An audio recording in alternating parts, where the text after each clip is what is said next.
From Triple E Media, I'm Rahmat Mohammed, and this is The Backstory.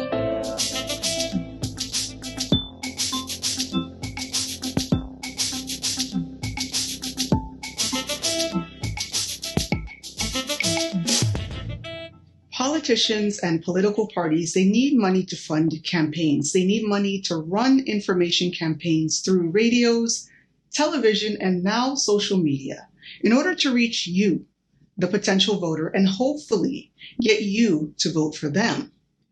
They need money to run influence campaigns that will move your sentiments, your feelings in their favor. So they may do things like sponsor buses to mobilize you and your community members to the polling unit on election day. They may travel the stage or the country along with their massive campaign teams in order to meet as many of you as possible to show you that they care. And of course, they don't come to meet you empty-handed. In a democracy, the candidate with the majority vote wins. So the more of you out there that they have to try to convince, the more money that they need to spend. And if they need to spend more money, then they have to raise more funds. After a political party campaigns and wins, by the time they get into office, they are virtually broke. In the process of getting you to vote for them, they deplete their funds. So then they have to use the power of their new political office to recoup those funds and, if need be, to repay any debt they incurred along the way. This obviously opens the door for corruption because they may be tempted to do things that go against the public's interests, your interests, just to pay back or recover the money they spent on getting you to vote for them. Corrupt practices like giving out contracts for kickbacks also allows them to raise money to fund their next campaign, and the cycle keeps going. If you really think about it, corruption doesn't start when our politicians get into office. It starts as soon as they declare their intention to run and they begin their campaign. Regulating how politicians and political parties raise funds and how they spend those funds is important because if you leave it up to the politician and political parties, anything goes. They know they need money in order to win, and they're likely to take money from anyone. In some cases, they may even openly engage in criminal enterprises just to fund campaigns. Take the case of Somalia and specifically the autonomous Puntland region. It's an open secret that in the year 2008, money raised through piracy helped pave the way for Mohammed to become the president of Puntland in 2009. And those that helped protect the piracy business were compensated with significant government appointments after the election. Politicians and political parties, if left up to their own devices, will use whatever means necessary, including criminal activity like piracy, kidnapping, and the illegal drug trade to raise funds to win elections. Governments all over the world, including our own in Nigeria, have long recognized this issue, and that's why countries have established and implemented laws and rules to try to regulate campaign financing, which is how parties raise funds, and campaign expenditure, which is how parties spend funds. Now, in order to successfully regulate social behavior, you need three things. You need culture, laws, and systems. Let's start with our laws. Laws that actually want to regulate campaign financing should define and limit 5 factors. Number 1, the sources of the funds should be defined and limited. Number 2, the recipients of the funds. 3, the amounts contributed. 4, the frequency of contributions should also be defined and limited. And 5, the method and timeline for disclosing this information to the public. The Electoral Act is a legally binding document that governs elections in Nigeria. It governs all elections, including presidential, gubernatorial, National Assembly, and local government. But for the purpose of this episode, we'll focus on the presidential election. When we analyzed how certain clauses in the Electoral Act have been changed since 2002, we noticed that our Electoral Act has been diluted, watered down over the years. Our legislators appear to be introducing more and more grey areas into every new version of the Act.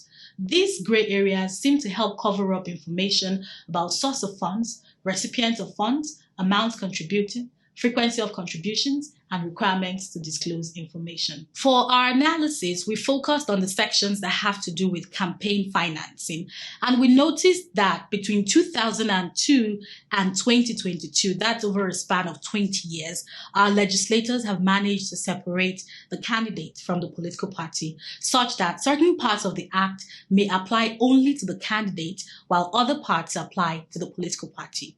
They've also managed to not include certain specific timelines that would hold them accountable to completing and disclosing audits within a reasonable time frame. And most troubling of all to us, they managed to introduce certain clauses that would allow them to receive certain funds without documenting where the contributions come from. Let's take a look at how they have separated the candidate from the political party.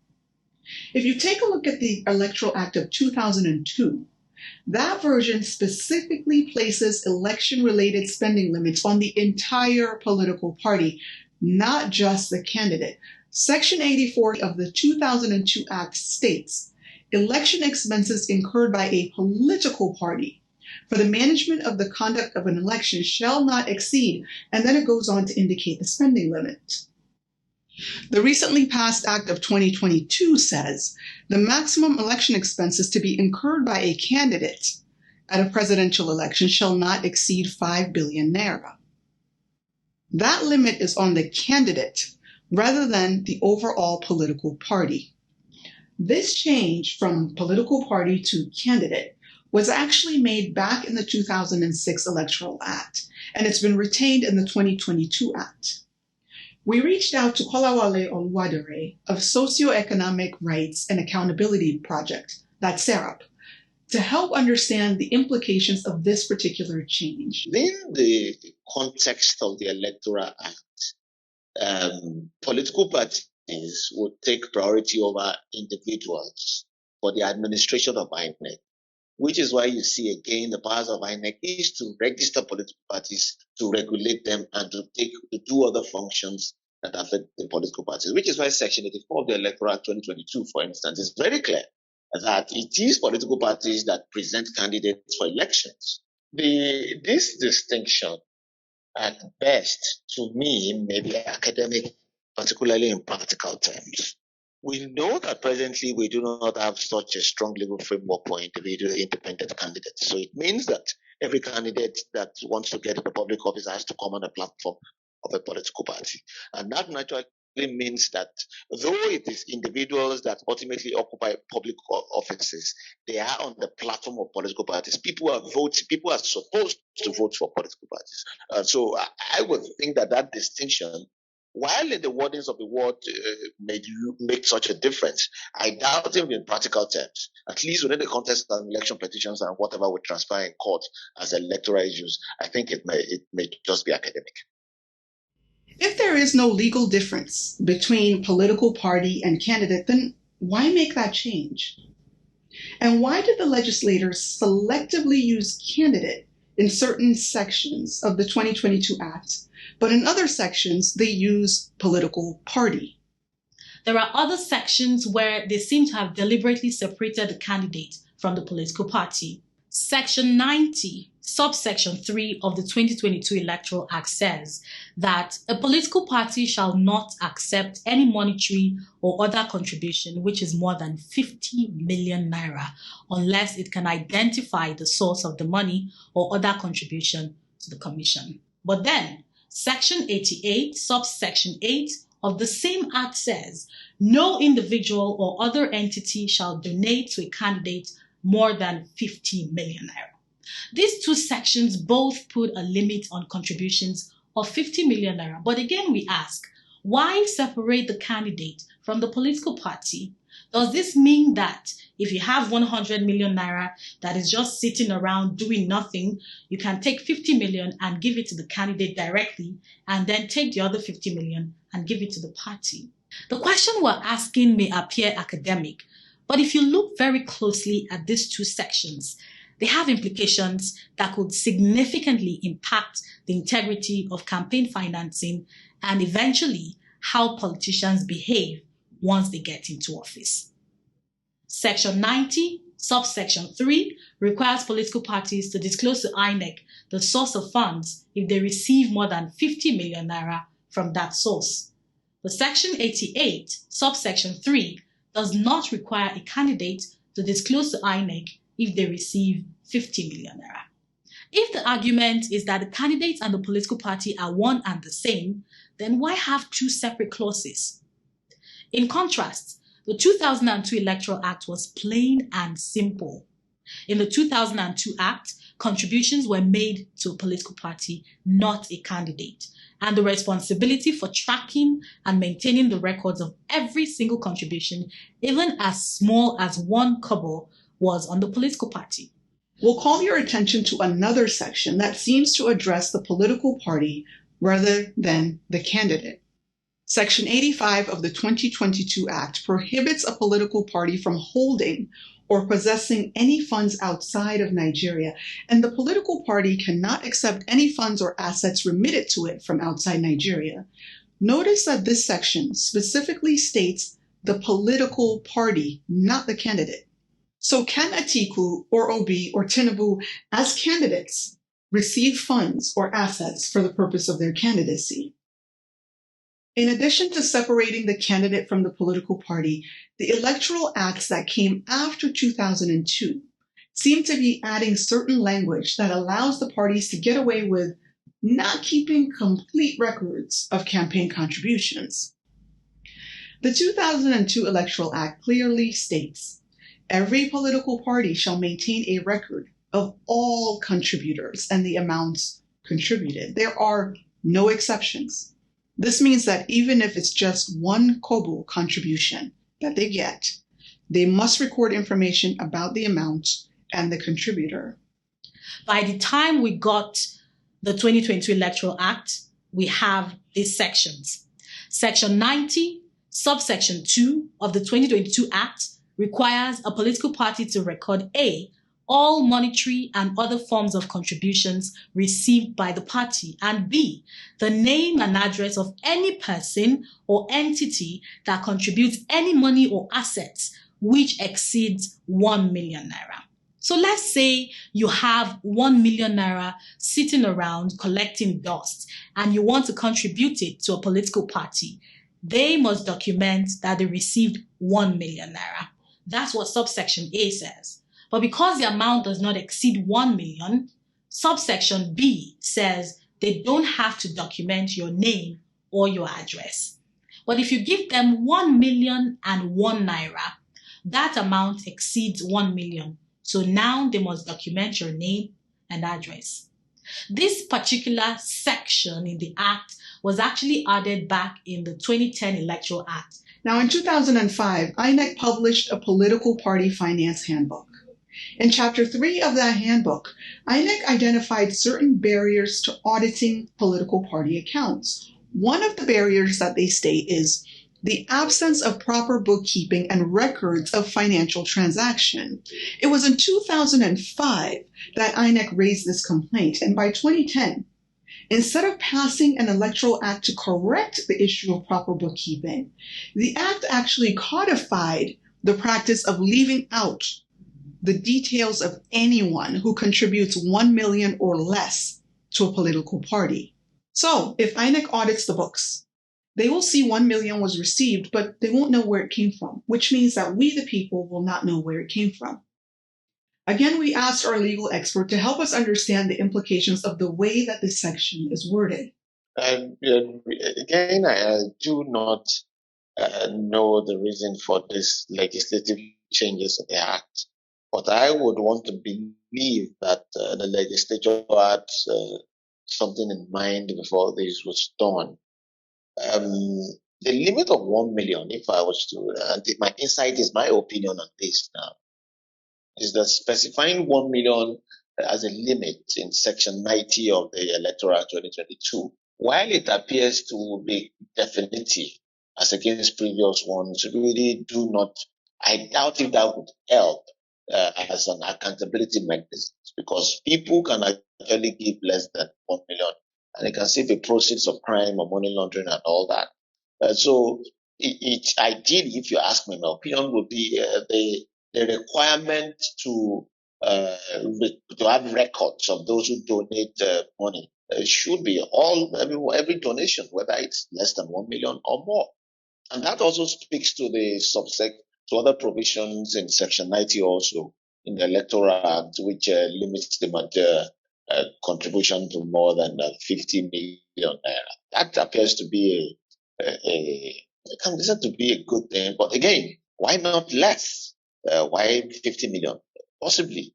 I think the legislature will be in a better position to take on these questions, which is why Nigerians must be able to engage INEC and even the legislature as to why these provisions are there. Because really, these issues will come up in court one way or the other, particularly in the election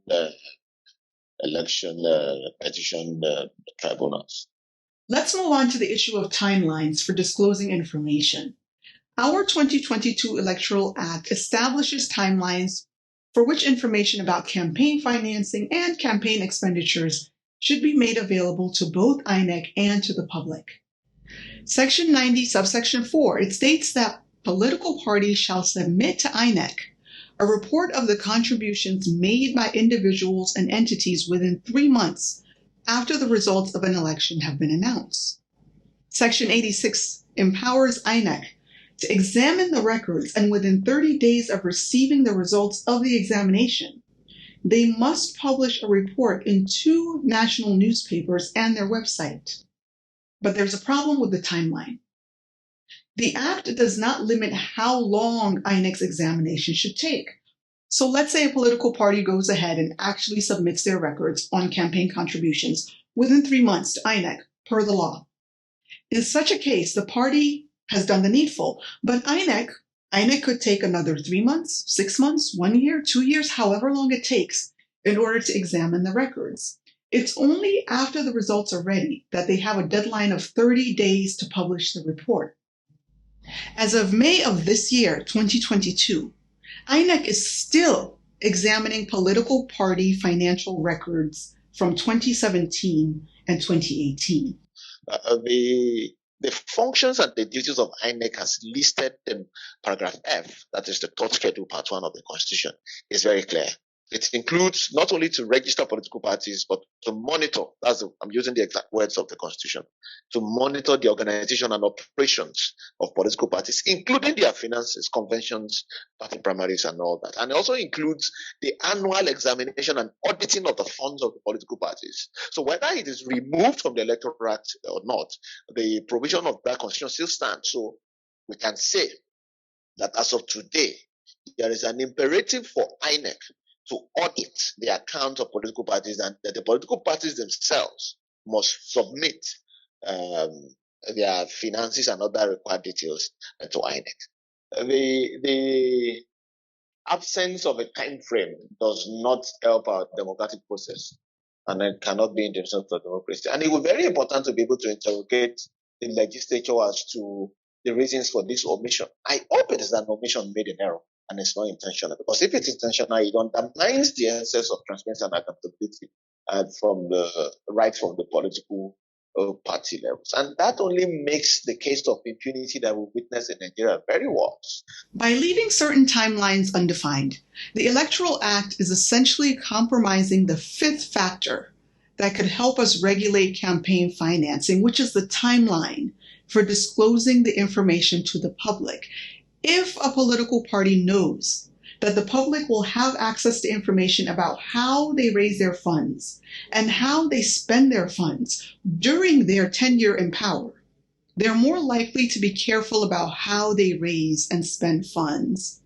But as the Electoral Act stands today, it is designed to carefully cover up the source of funds, the recipients of the funds, the amount contributed, and the timeline for when information should be disclosed to the public. There's one more major loophole in the Electoral Act that puts our electoral process at risk. The Act does not define the frequency of contributions. For example, Section 88, Subsection 8 of the 2022 Act says, no individual or other entity shall donate to a candidate more than 50 million naira. Okay, over what time period? Forever? Over a 4-year period? During that election year? For the calendar year? Per day? What is the frequency? Now, there is no denying that our legislators are smart people, and there's a reason why over the years they have separated candidates from political party. There's a reason why they started adding thresholds to limit having to document every contribution that they receive. There's a reason why certain timelines are left undefined. Laws are often impacted by and even driven by the culture around us. When we examined the 2002 Electoral Act and compared it to the one in 2022, it was obvious that over the past 20 years, the candidate as a person has taken on more of a prominent role separate from the political party. In Nigeria, and ever since our return to democracy in 1999, we have had a culture of big men who control the political parties. That culture was not quite there yet in 2002, which is probably why the Electoral Act at that time saw both the political party and the candidate as one, and even recognized the political party to be above the candidate. But as big men grew stronger and started to wield more power over the party finances, the laws in the Electoral Act, they started to change. Candidates started to be recognized as separate from the parties, and as candidates, they were given special treatment in the form of those gray areas introduced into the Electoral Act. Between 2002 and 2022, clauses about campaign financing and disclosures, they became less absolute. We started to insert phrases that allowed us to make certain exceptions, which served the ever more powerful political candidates. We gave them some wiggle room, so to speak, because in Nigeria, we have a culture of changing the laws and rules to suit whatever we want to accomplish at that moment. Ever since returning to democracy, our politicians have discovered that they can be career politicians and that the way they can do this is by changing the Electoral Act to suit their needs. The very first need they have is to keep information away from us, away from you. Now you might say, well, that's why we have institutions like INEC. They're supposed to be independent. They're supposed to provide us with information. Yes, in a fully functioning democracy, it is supposed to be the majority that rules. And institutions like INEC are supposed to listen to the majority and do the bidding of the majority. But in our version of democracy at this time, it is the big men with the big money that rule. It's their party, their rules. The rest of us are just there to eat the food. Now, it's too late to make changes to the current Electoral Act. The next chance we'll have will be in 2026. But there are things we can start to do now. The 2023 elections and the results should be completed by the end of March 2023. By the end of June, that's 3 months later, INEC should have received from each political party a statement of the contributions that they received and the contributors. We, the media, and you, the public, need to hold INEC accountable for getting that information. By the end of September 2023, that's 6 months after elections, INEC should have received from each political party an audited return of their election expenses. Again, we need to hold INEC accountable for getting that information. From July until December 2023, we need to press that the information about campaign financing and campaign expenditure for the 2023 elections is disclosed to the public. Now, we need to be prepared for all sorts of excuses. INEC may say that they're still catching up on previous years and that they must finish those years first before they can get to 2023. We cannot, we must not accept that as an answer. You must not take that as an answer. We all understand that in a democracy, citizens hold the ultimate power. And those who are either appointed or elected into public offices serve the people. Those are clear constitutional duties and obligations, and they are clear. So different citizens groups need to do this. We're having a conversation now. Civil society organizations, NGOs, citizen groups, interest groups need to sustain this advocacy to ensure that INEC begins to perform its full constitutional duties. The duties of INEC is not limited to registering political parties or conducting elections. The law is very clear as to the other things they need to do. So the people that can do this, of course, citizens under various organizations can do this. And organizations like SERAP have been at the forefront of taking different advocacy initiatives to ensure that INEC obeys the law in the interest of democracy, one of which is the extension of the continuous voter registration, among other initiatives that we've taken for INEC to obey the law. So citizens can do this actually. Citizens can write letters. Citizens can go to court.